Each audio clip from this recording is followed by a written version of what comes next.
Hello guys, అందరికీ నమస్కారం. నా పేరు Archana. Welcome to UR stories. ఈరోజు కథ చిన్నారి వధువు.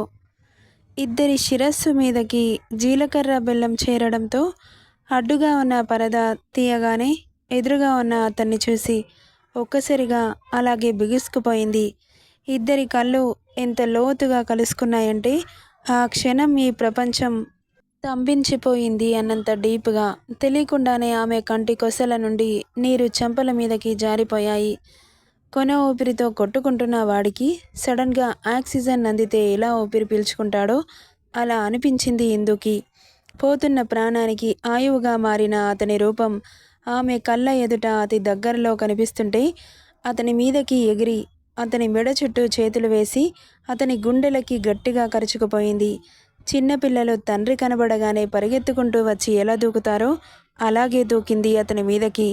ఆమెను ఒడిసి పట్టుకొని ఆమె కన్నీటిని అతని పెదాలతో తుడుస్తూ తన ఫేస్ మొత్తం ముద్దుల వర్షం కురిపించాడు హేమాంష్. అతని గుండెలపైన తలవాల్చి గుక్కపట్టి ఏడుస్తోంది ఎందు.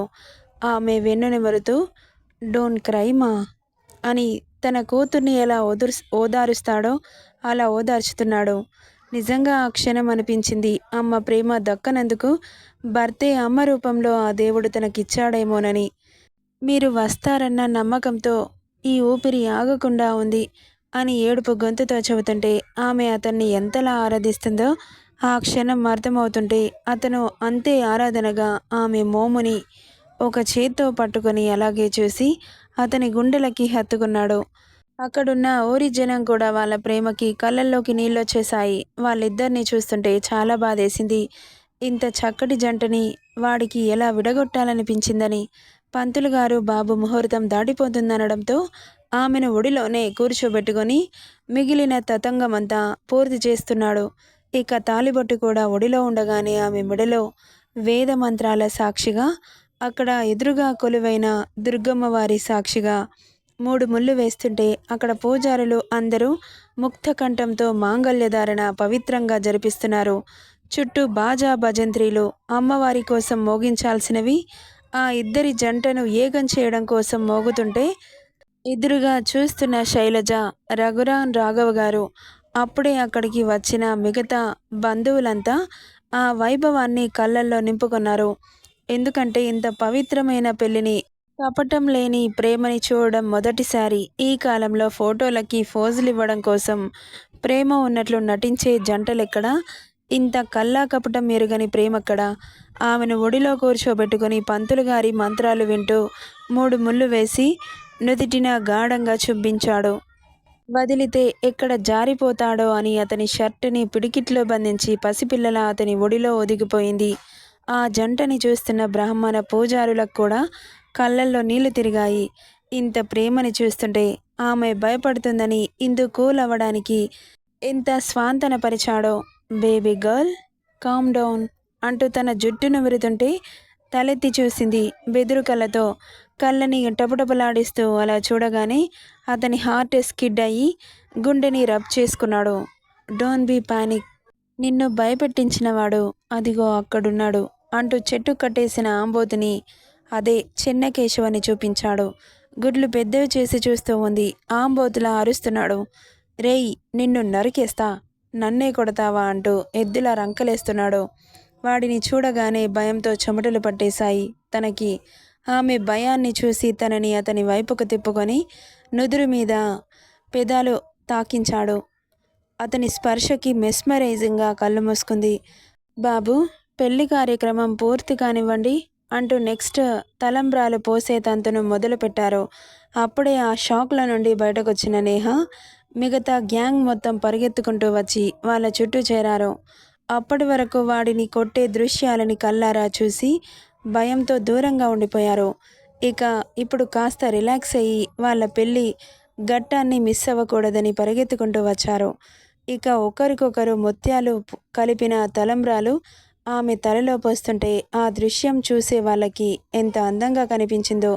తలంబ్రాలు వారి శిరస్సులపై జారిపడుతుంటే అది ఆకాశం నుంచి ముత్యాల జల్లు కురిసినట్లుగా అనిపించింది. ప్రతి ముత్యం వారి బంధాన్ని మరింత దృఢపరిచే ఆశీర్వాదంలా తోచింది. ఇక వదిన, ఫాస్ట్గా పోయి బావ త్వరగా అంటూ వాళ్ళని పుష్ చేస్తున్నారు. అతనితో పోటీ పడుతోంది ఇందు. కానీ ఆమె వల్ల ఎక్కడవుతుంది? చివరగా పై చెయ్యి మాత్రం హేమాంశిదే. 7 అడుగులు వేసి అరుంధతి నక్షత్రం చూపించి అమ్మవారి కళ్యాణంలో పాత్రులయ్యారు. పంతులు గారు చెప్పేవి శ్రద్ధగా చేస్తూ పెద్ద ఆడిందానిలా చేస్తున్న ఇందుని ఆశ్చర్యంగా చూస్తున్నారు. అంతా ఆమె చేసే పూజ ఆ అమ్మవారి కూడా కరిగి అప్పటి వరకు వానలు లేక అల్లాడిపోతున్న జనం తల్లి కటాక్షంతో మేఘాలు కరిగి వానల ఆమె కరుణని ఆ ఊరి జనం మీద చూపించింది. ఎన్ని నెలల నుండో ఎండకి మూగజీవులు మనుషులు వానలేక బీటలు బారిన భూమి ఆ క్షణం వాళ్ళ దాహాన్ని తీర్చింది.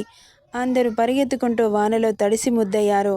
ఇక అమ్మవారి మెడలో 3 ముళ్ళు వేశారిద్దరు. ఏ జన్మలో చేసుకున్న పుణ్యమో ఈ జన్మలో వాళ్ళ చేతుల మీదుగా జరుగుతున్న కళ్యాణానికి అమ్మవారు ప్రసన్నురాలైంది.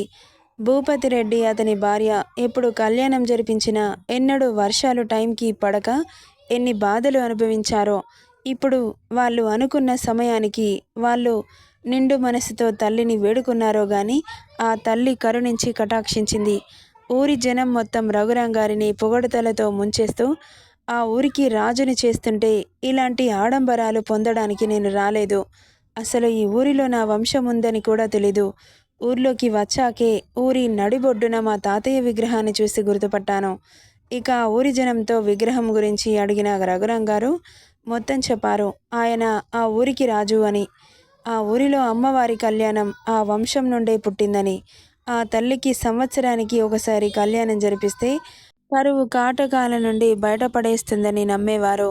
ఇక ఆయనకి పుట్టిన వాళ్ళు ఒక్కొక్కరు ఒక్కో దేశం ఒక్కో ప్రాంతం వెళ్ళిపోయారు. మీ తాతలు 3 అన్నదమ్ములైతే చిన్న తాత కొడుకే భూపతి రెడ్డి. ఆయన మొదటి నుండి ఇక్కడే ఈ ఊర్లోనే బ్రతుకుతున్నాడు. మీ చిన్న తాతయ్యకి 2 కొడుకులైతే చిన్నోడిని భూపతి రెడ్డి ఆస్తి కోసం చంపేశాడు. ఇప్పుడు రాజ్యం మొత్తం వాడిదే. అందుకే ఈ ఊరిని వాడి గుప్పెట్లో పెట్టుకొని శాసిస్తున్నాడు. వాడేం చెబితే అది, ఎంత చెబితే అంత. పేదల భూములను లాక్కోవడమే వాడి పని. వాడి కొడుకు నచ్చిన అమ్మాయిని వాడి పక్కలోకి రప్పించుకునేవాడు. ఇక ఇలాంటి వాడు ఊరికి ఇంకేం మంచి చేస్తాడు? కాకపోతే అనాదిగా వస్తున్న వాడి వంశం నుండి అమ్మవారికి వస్త్రాలు నగలు సమర్పించేవారు. కాబట్టి ఈ ఆచారాన్ని ఇంకా కొనసాగిస్తున్నాం. మొదటిసారి ఆ తల్లి సంతోషించి మా మీద కరుణ చూపించింది అని ఊర్లో వాళ్ళు రఘురాంగారిని పొగుడుతుంటే ఇప్పటి నుండి మీకు ఎలాంటి అవసరం ఉన్నా నా నుండి ఖచ్చితంగా మీకు సహాయం అందుతుంది. ఇప్పటి నుండి ఈ ఊరిని చూసుకోవడానికి నేనున్నాను అని మాత్రం మర్చిపోకండి. ఇక వాడి సంగతి మాకు వదిలిపెట్టండి. వాడికి పోలీసులు కూడా భయపడతారయ్యా. ఎందుకంటే వాళ్ళని కూడా గుడ్డును బాదినట్లు బాది వాళ్ళని ప్రశ్నించకూడదని భయంలో పెట్టుకున్నారు.